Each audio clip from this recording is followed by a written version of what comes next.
Alright, so buksan natin dito sa Second Chronicles, Second Chronicles chapter 20, verse 21 to 22. Second Chronicles chapter 20, verse 21 to 22. Sabi dito, "And when he had consulted with the people, he appointed singers unto the Lord, and that should praise the beauty of holiness as they went out before the army, and to say, Praise the Lord, for his mercy endureth forever. And when they began to sing and praise, the Lord set ambushments against the children of Ammon, Moab, and Mount Seir, which were come against Judah, and they were smitten." Okay, so tayo manalangin. Panginoon, salamat po sa umagang ito at kami po ulit ay matuto sa inyong salita. Tayo po yung patuloy na magbigay sa amin ng wisdom. Nawa ang Holy Spirit ay mangusap po sa amin at nawa ay maging blessing po sa aming bawat isa. Panalangin po namin, Panginoon, na kayo po yung manguna ho sa akin. Gamitin niyo po ako bilang instrumento. At we pray, Panginoon, na ang inyong salita ang may pahayag, Panginoon, at maging pagpapala po, Panginoon, sa bawat isa. We pray, Panginoon, na nawa wala pong mga distraction po, Panginoon. At kayo pong bahala po sa amin, Panginoon. Kapayapaan, Panginoon, sa Jerusalem. Ito pong dalangin sa matamis na pangalan ni Jesus. Amen. Ayan. So, bago natin ituloy itong verse na to, verse 21 to 22, mag-backstory muna tayo kay King Jehoshaphat, kung kilala nyo siya. Ito yung hari doon sa Judah. Yan, yung time na to. Yan. So, nung time na to, ay merong lumusob na mga country. So, kung alam nyo, kung ma-imagine nyo yung mga country, yung iba may maliliit na country, may maliit na country, ganyan. Dito, yung time na to, sa Israel, napagitnaan sila ng Ammon, Moab, and Mount Seir dito sa verse 22. Yan. So, kunyari, ito yung Judah. Nasa gitna yung Judah. Tapos, maliit pa sila. Sobrang liit pa nung country na yun, Judah na country. Tapos, nabalibutan sila nung tatlong mga malalaking country. Yan. Nung time na to, ay biglang sumugod yung mga magkakatabing mga malalaking country.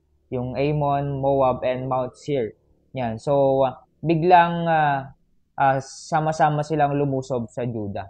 At ngayon, nalaman ni King Jehoshaphat na susugod yung mga tatlong country na malalaki. So, kung tayo yun, siyempre, kung tayo yung hari, talagang mag-aalala tayo.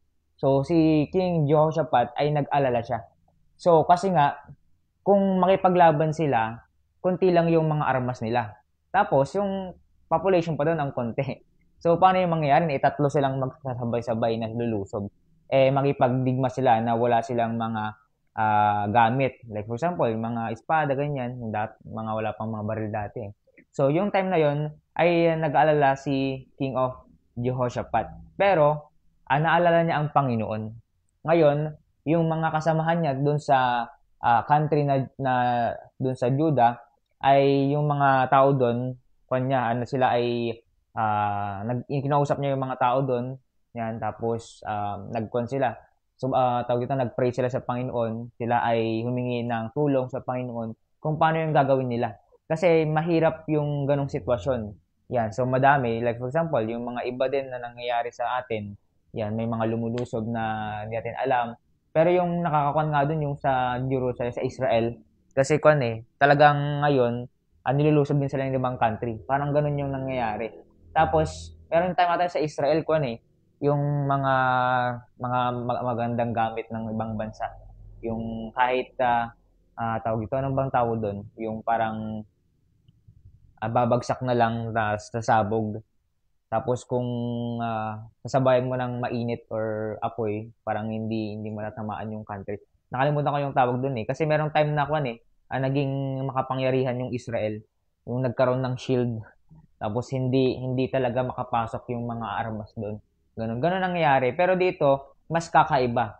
Yan, ituloy natin yung kwento na ang nangyari, humingi sila sa Panginoon ng tulong.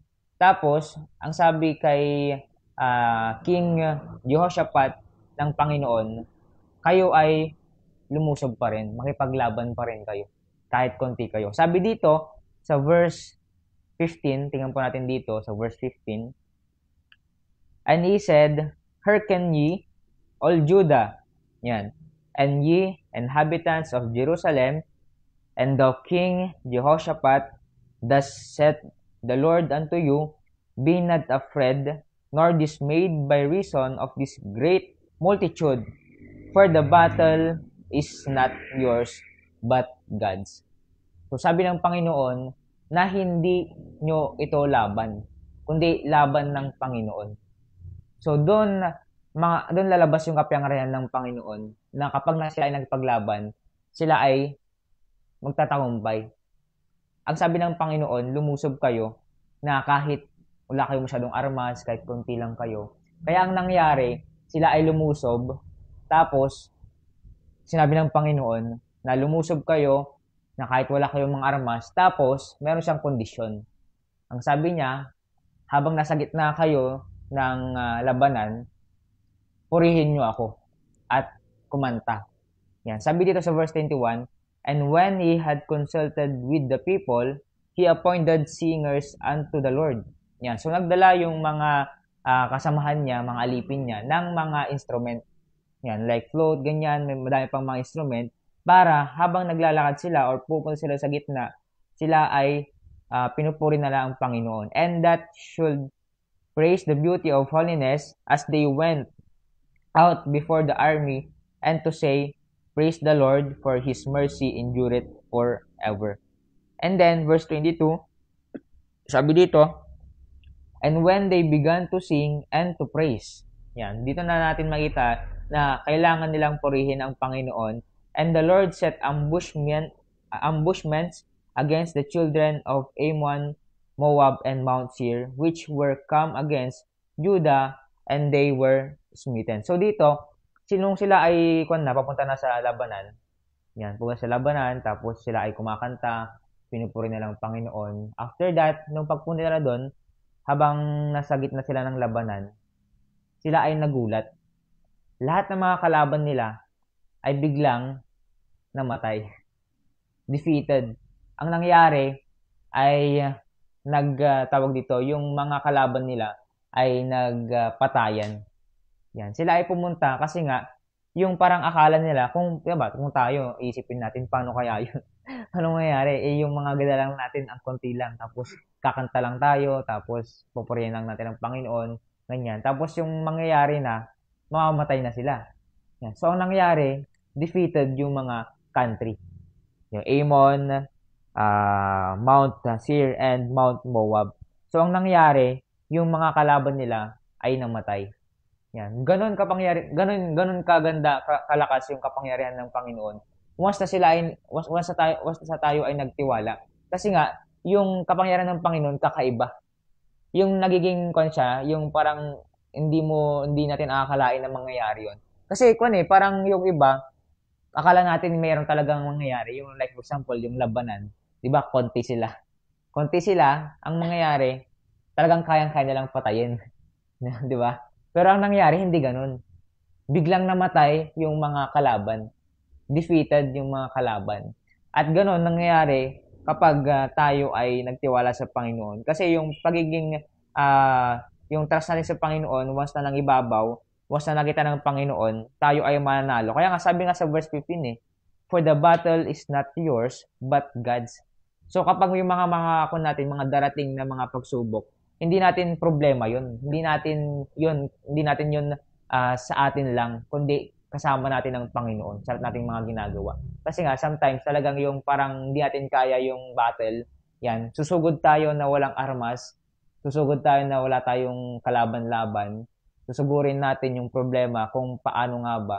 Pero dahil sa pamagitan ng Panginoon, tayo ay manalo. Kaya nga yung basic lang yung sinabi ng Panginoon, hindi naman sila dala ng madaming armas, madaming mga tauhan. Ang ginawa lang nila ay pupurihin nila ng Panginoon. 'Di ba? Parang kung isipin natin, paano 'yun? Paano mangyayari 'yun? Kung dito mangyayari 'yun, parang napaka-imposible.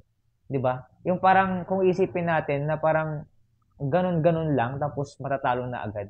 Kaya nga sa buhay natin, yung makita natin doon kapag yung buhay natin nasa Panginoon, iba talaga yung mangyayari sa atin. Talagang yung pananampalataya natin doon, mas makita ng Panginoon, mas gaganda yung buhay natin. Kaya dito, si King Jehoshaphat, sila ay nanalo at after that, nung umuwi sila, masayang-masaya sila. At lahat ng mga dala ng mga kalaban, armas, mga armas ng mga kalaban, kinuha nila. Yan, kinuha nila at mas lalong dumami yung armas nila. After that, nung namuwi na sila, sila ay mas lalo na pinuri ang Panginoon. Yung pinag-aralan natin na ang Diyos yung mapuri. And then nung last time, yung pagiging possible ay naging imposible. I mean, yung impossible ay naging possible. Kasi nga, andun yung trust natin sa Panginoon. Ganon din yung kay King of Jehoshaphat na nakipaglaban sila na walang armas. At ganon din yung pagiging paglusob natin sa Panginoon na hindi natin alam kung anong mangyayari. Yan. So, dito sa last, sabi dito, and when they began to sing, verse 22, and to praise, the Lord set ambushments against the children of Ammon, Moab, and Mount Seir, which were come against Judah, and they were smitten. Yan. So, dito natin makikita yung tatlong mga country na nakipaglaban sa iisa lang. Yan. So, which is, sabi nga rin sa Bible na mas magandang mas madami kaysa mag-isa. Pero, mas makita natin doon yung himala ng Panginoon kapag talagang yung imposible ay naging possible. Kahit mag-isa lang tayo, kahit malaki yung problema, kapag nagtiwala tayo sa Panginoon, mas lalong mangibabaw yung ating pagiging tagumpay natin sa Panginoon, yung success natin sa Panginoon. Kaya nga yung pag-iisipin natin yung mga problems or yung mga challenge sa buhay natin, kapag meron tayong Panginoon, mas malaki pa yun eh. Kaya nga dito yung natin, kung ang Panginoon lang dito sa mundo, malit lang itong mundo eh. Parang igaganyan lang ng Panginoon eh. Kasi malaki ang Panginoon. Tapos kung tayo, titingin na lang tayo, baka tuldok lang tayo. Ganun kalaki ang Panginoon. Kaya nga kapag inisip natin na meron akong Panginoon, hindi ako mapabayaan, masalong nagiging productive. Ganun. Hindi tayo nag-iisip ng kung ano-ano. Kasi sometimes talagang yung mababalisa tayo, nag-aalala tayo, ganun. Nung una, nag-aalala si King of Jehoshaphat, nung una. Pero nung lumapit sila lahat, nagsanib pwersa, sila ay nagtagumpay. Ganun. Kaya nawa, ay yung trust natin sa Panginoon ay andun pa rin. Na kahit malaki, kahit madami sila, kahit nag-iisa na lang tayo na Christian na naiindigan, na hindi ko ito gagawin, at mag-iisip ako na dapat hindi ko sila magagaya, ganyan. Tapos, kailangan kong mas ako yung lilitaw na hindi ko sila gagayahin na masamang bagay. Mga ganong sitwasyon. Kasi madaming mga temptation dito sa mundo kung paano natin mas matagumpayan yun, mga kalaban natin. Yan. Kaya nawa ay yung pagiging tiwala natin sa Panginoon. Mas talong mas malalim. Kasi yung pahabaan lang kasi ng patience eh. Kasi doon natin nalaman din yung kay King of Jehoshaphat, yung patience niya sa Panginoon. Kasi hindi niya alam kung anong gagawin eh. Pero kung susunod lang talaga tayo sa Panginoon, ang Diyos na yung gagawa. Kaya ngayon nga, sabi ko rin na yung kapag tayo ay nag-pray, kailangan natin magtrabaho pa rin. Hindi kapag yung may problema tayo na nag-pray tayo pero wala nang galaw, wala din yung ibibigay ng Panginoon na gawa. Ganun. Nag-pray tayo, tapos gagawin na natin. Ang Diyos na yung bahala.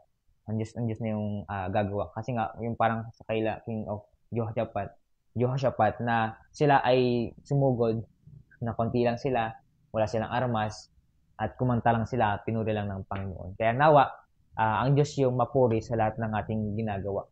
Yan. So, masarap kumanta, masarap manalig sa Panginoon, magtiwala. Kasi nga, yung pagkaramdam na kami natin ng Panginoon, masalong napapagaan yung buhay natin. Yan. So, let's pray. Panginoon, marami pong salamat sa umagang ito at ipinakita niyo po sa amin yung pagiging panindigan po namin sa inyo at yung ginawa ni King Jehoshaphat na siya po ay nanindigan, siya po ay sumunod po sa inyong pinapagawa na bagamat ito po ay napaka-imposible na mangyari, Panginoon. We pray, Panginoon, na nawa ay maging inspiration po namin siya, Panginoon, sa aming buhay, sa aming mga laban, Panginoon. At we pray, Panginoon, na nawa ay maging ganun din. Lagi po namin isipin na kayo po, Panginoon, ang may laban sa aming mga pagsubok, sa aming mga problema. Kami po ay humingi, Panginoon, ng inyong kapangyarihan na mapagtagumpayan lahat ng aming mga dinadala, mga pagsubok, Panginoon. At nawa ay maging yung prayer namin, Panginoon, na nawa maging prayerful po kami. Lagi po kaming manalig, Panginoon, sa inyo. We pray, Panginoon, na kayo po yung manguna, Panginoon, sa umagang ito. Nawa kayo po yung maitaas, Panginoon. At we pray sa bawat isa. We pray, Panginoon, sila Ma'am Raquel, Panginoon, kanyang family.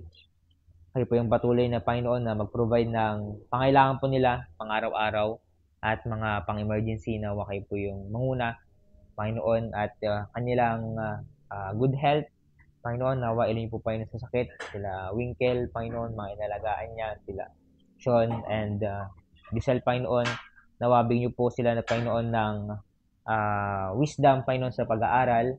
At nawa ay mapagtagumpayan nila yung kanilang mga pagsubok, Panginoon, at kanilang pag-aaral. Nawa ay makapagtapos po sila, Panginoon. At we pray, Panginoon, ng kanyang mga kapatid. Nawa ay madala sa church, Panginoon, at sila po ay makapaginig ng inyong salita. At dalangin po namin na someday, Panginoon, na makapaglingkod rin po sa inyo, Panginoon. We pray, Panginoon, na masingatan niyo po lagi si Ma'am Raquel sa pagtrabaho at masalo po siyang maging malakas, Panginoon, at sa kanyang pagdadrive na wailin po, Panginoon, sa disgrasya po, Panginoon. At we pray, Panginoon, na maging mas matalino po siya sa lahat ng mga bagay, sa mga decision na gagawin niya po, Panginoon. We pray, Sir Dave, Panginoon, nawa kayo po yung manguna sa kanyang buhay, kanyang mga decisions, nawa ay maging tama ho ito at maging malakas po siya at yung health niya po, Panginoon, nawa ay maging good health, Panginoon, at ang inyong pag-iingat, Panginoon, nawa andyan po lagi at kanyang tiwala po sa inyo. Kaya po yung, Panginoon, manguna sa kanyang mga gagawin, nawa ay maging kalooban po ito, Panginoon, at we pray, Panginoon, na kanyang family ay kayo po yung patuloy na mag-provide ng mga pangailangan po nila, good health, Panginoon, at kanyang mga skills, Panginoon, na lalabas pa na ay maging mas improve, Panginoon, at maging magkaroon po siya ng achievement po dito, Panginoon. Kayo po yung, Panginoon, na itaas niya sa kanyang mga gagawin ho, Panginoon, at kayo po yung patuloy niyang pagtiwalaan sa kanyang mga gagawin, mga problema ho, Panginoon. At we pray, Panginoon, si Sir Joshua, nawa kayo po yung patuloy rin na magbigay, Panginoon, ng kalakasan sa pagtatrabaho at maging bigyan po siya ng, Panginoon, ng idea sa mga gagawin niya, Panginoon, sa pag-edit, Panginoon, mas mag-improve at kanyang family. Kayo po yung patuloy, Panginoon, na magbigay ng kalakasan, good health, kanyang mga kapatid, makapagtapos, Panginoon, sa pag-aaral, nawa ay maging malakas po sila, Panginoon, sa pananampalataya, hope, Panginoon. At we pray kanyang magulang, kanyang mother, nawa ay kumalina sa sakit, Panginoon. Kaya po yung patuloy na provide ng pangailangan po nila, yung sa pang-maintenance, Panginoon. Nawa kayo po yung magbigay ho ito, Panginoon. We pray, Panginoon, na kayo po yung manguna sa kanyang mga decision sa buhay, kanyang pangarap, mga goals, Panginoon. Nawa ito po ay ma-reach niya po, Panginoon, sa inyong biyaya, sa inyong kapangyarihan. At salamat, Panginoon, sa umagang ito. Kayo po yung patuloy, Panginoon, na mag-ingat, Panginoon, sa maghapon na gagawin po namin at maging matagumpay ho, Panginoon, ito. At we pray, Panginoon, na nawa ay yung mga balak po namin na gawin, mga plano po, nawa andyan po yung gabay niyo po, Panginoon. At hindi po kami nawa aasa sa aming sarili, kundi umasa po kami, Panginoon, sa inyong kapangyarihan, Panginoon. Nawa andun po yung tiwala po namin, Panginoon. At salamat, Panginoon, sa inyong kabutihan po sa amin at patawarin niyo po kung sa nagawang kasalanan. Linisin niyo po kami, Panginoon, upang kami po ay karapat-dapat, Panginoon. Ito pong dalangin sa matamis na pangalan ni Jesus. Amen. JP, ang ingay mo naman. Nadidistract ako.